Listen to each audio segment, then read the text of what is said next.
Assalamualaikum warahmatullahi wabarakatuh. Saya Ridwan Falah. Saya Nanda. Saya Vera Temalona. Saya Bram Felix. Saya Kamila Fatimah Zahra. Saya Dinda.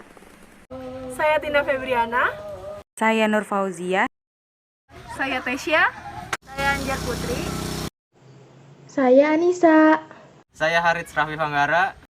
Saya Novita Fitriani. Kami dari kelompok 2 ingin membahas mengenai budidaya tanaman tahunan dan agroforestry untuk memenuhi mata kuliah pengelolaan pertanian terpadu. Enjoy studio!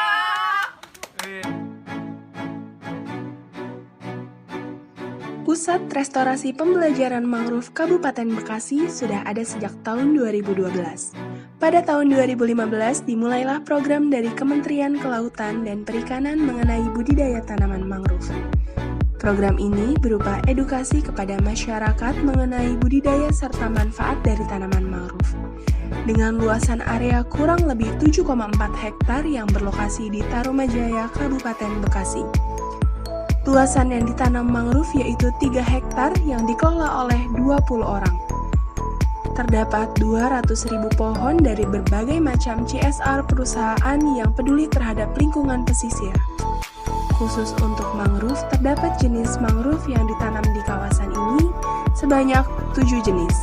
Mayoritas jenis yang ditanam di sini yaitu jenis bakau-bakau. Serta hasil tanaman mangrove ini diproduksi menjadi olahan dodol, sirup, makanan ringan, dan lainnya.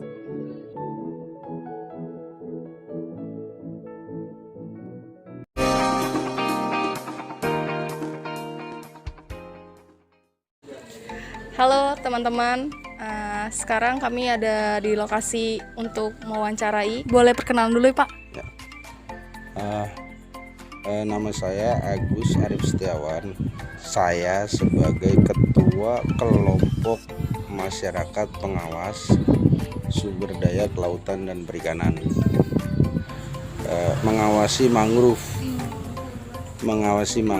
mengawasi sumber daya kelautan dan perikanan. Nah, salah satunya mangrove, tanaman mangrove. Karena kan tanaman mangrove berfungsi untuk ekosistem pesisir.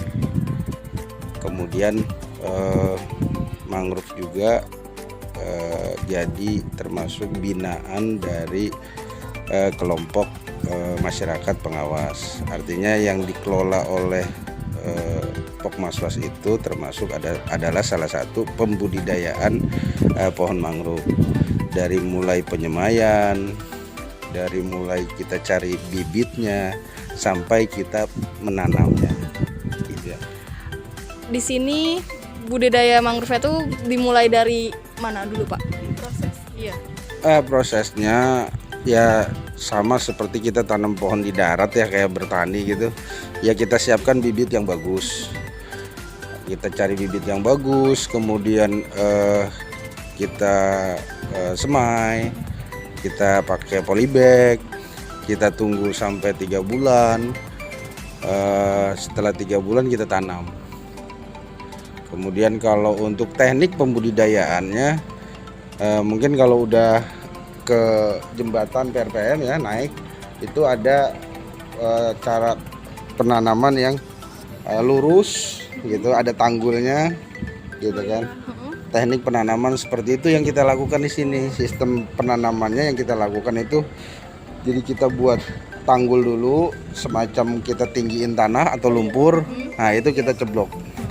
Nah sebelum kita ceblok kan kita masukin agir, gitu kan, kita ikat pakai tali rapia, gitu kan. Akhirnya ya selanjutnya kan kita awasin. Kalau misalkan mati kita tambal sulam.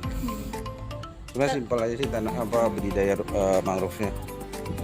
Sebetulnya kalau yang kita nggak semai juga, kalau misalnya kita tanam dari bibit yang tua yang sudah sesuai umurnya gitu, itu nggak perlu kita semai ya, kita melakukan penyemaian langsung kita tanam, tapi bibitnya yang sudah berumur ya, yang sudah sesuai dengan umurnya itu gitu.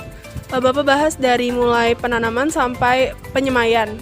Nah, setelah penyemaian itu kira-kira pemeliharaan apa aja yang dilakukan oleh para petani buat tanaman-tanaman yang ada di sini gitu? Penanggulangan hamanya kah atau apanya? Nah, itu salah satu program pengawasan ya. Nah, itu salah satu program pengawasannya yang dari tambal sulamnya, dari misalkan kayak sekarang banyak pengunjung kan banyak membawa sampah, ya kan? Itu kan walaupun istilahnya kita belum maksimal, tapi kita sudah berupaya untuk mengawasi dan memeliharanya, gitu. Apa aja sih Pak permasalahan yang ada di hutan mangrove itu, atau ada banyak hama atau seperti apa gitu? Iya, semakin banyaknya pengunjung yang ada di lokasi jembatan pusat restorasi pembelajaran mangrove ya, itu semakin banyak sampah. Kemudian orang yang mancing, kemudian orang yang nyala yang nyaring ya. Ya kan kadang-kadang orang bawa pancing, bawa tembakan, alat buat nembak ikan apa segala macam, itu sebenarnya kan nggak boleh, gitu kan. Nah, kurangnya pengawasan kita dalam artian begini, kita perlu tenaga ekstra untuk mengawasi mangrove, gitu kan. Kan bukan hanya ini aja. Di pesisir Kabupaten Bekasi 72 km persegi itu luas banget, gitu kan. Nah, kita perlu koordinasi dan kita minta bantuan juga kepada pemerintah supaya membuat satu sinergi pertama. Yang kedua, kita bisa juga difasilitasi, bukan hanya kita relawan mangrove, relawan pesisir, tapi kita juga harus difasilitasi oleh pemerintah. Jadi kendalanya sebetulnya fasilitas dari pemerintah harus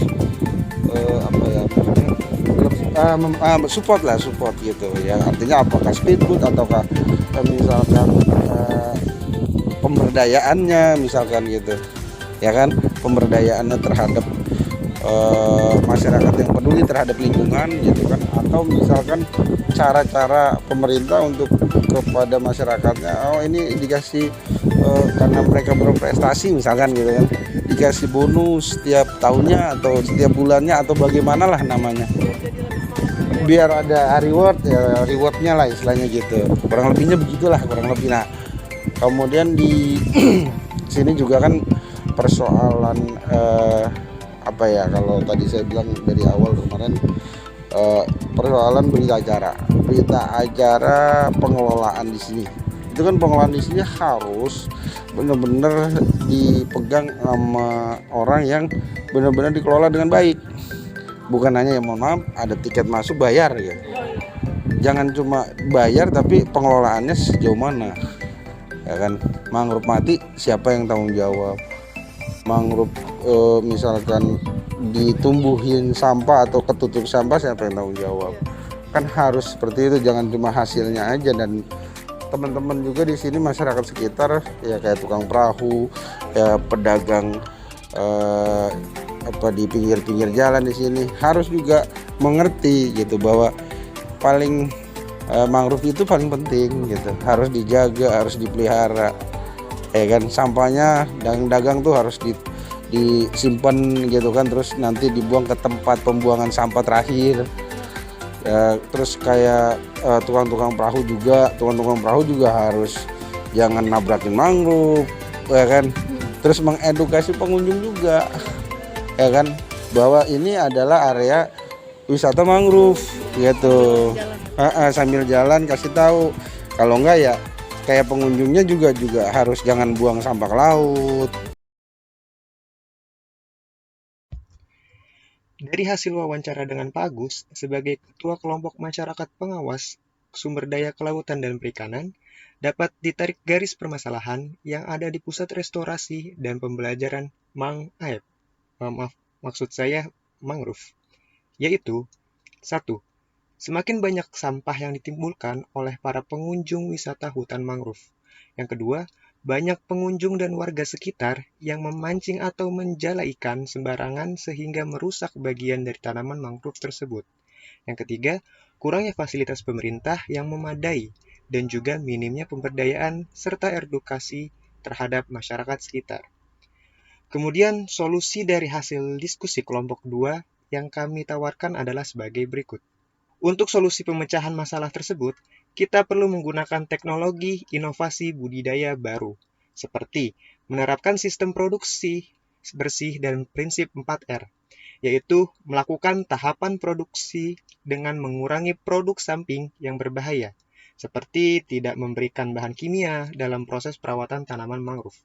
Hal ini dilakukan melalui penerapan reduce, reuse, recycle, and replace. Yang kedua, untuk menanggulangi sampah yang ada seperti plastik, karton, logam, daun, kayu, mantan, perlu dilakukan pengolahan supaya menjadi berguna. Dari jenis sampah organik misalnya, dapat dimanfaatkan menjadi pupuk kompos dan juga pembuatan biogas yang berasal dari fermentasi sampah organik secara anaerobotik berupa gas. Kemudian, untuk pengolahan sampah anorganik bisa dilakukan dengan mendaur ulang menjadi sebuah kerajinan, yang berarti bukan kemalasan. Kemudian, untuk menciptakan kawasan wisata mangrove yang bersih, maka perlu juga diadakan kegiatan pembersihan secara rutin dan menambah fasilitas tempat sampah berjenis pada setiap sudut kawasan wisata mangrove. Yang ketiga, peran pemerintah juga sangat diperlukan dalam menjaga lingkungan dengan cara mengadakan penyuluhan terkait hutan mangrove dan memfasilitasi kendaraan air untuk memudahkan pembersihan sampah di laut. Selanjutnya, inovasi yang dapat berpotensi meningkatkan kesejahteraan lingkungan adalah dengan pemanfaatan sumber daya, seperti pemberdayaan masyarakat pesisir supaya lebih aware terhadap mangrove dan dapat membantu meningkatkan potensi mangrove. Kemudian juga, dengan adanya kreativitas masyarakat sekitar, sehingga hutan mangrove dapat dijadikan sebagai kawasan ekowisata yang berdampak baik pada ekonomi masyarakat sekitar. Di samping itu, juga hutan mangrove yang dilestarikan dengan baik memiliki fungsi membantu menguraikan limbah organik, membantu mempercepat proses penguraian bahan kimia, menjadi penghalang alami terhadap angin laut yang kencang pada musim tertentu, dan juga sebagai penghalang abrasi air laut. Selain itu juga, mangrove berfungsi sebagai rumah bagi keanekaragaman hayati di pesisir pantai. Nah teman-teman, kita tadi udah dengar banyak banget informasi dari Bapak Agus. Terima kasih sebelumnya Bapak Agus sudah menyempatkan waktunya. Kita tanya-tanya kayak gini. Dan semoga informasinya bisa menambah wawasan teman-teman semua. Dan dari kami bertiga dan Pak Agus, undur diri. Bye-bye.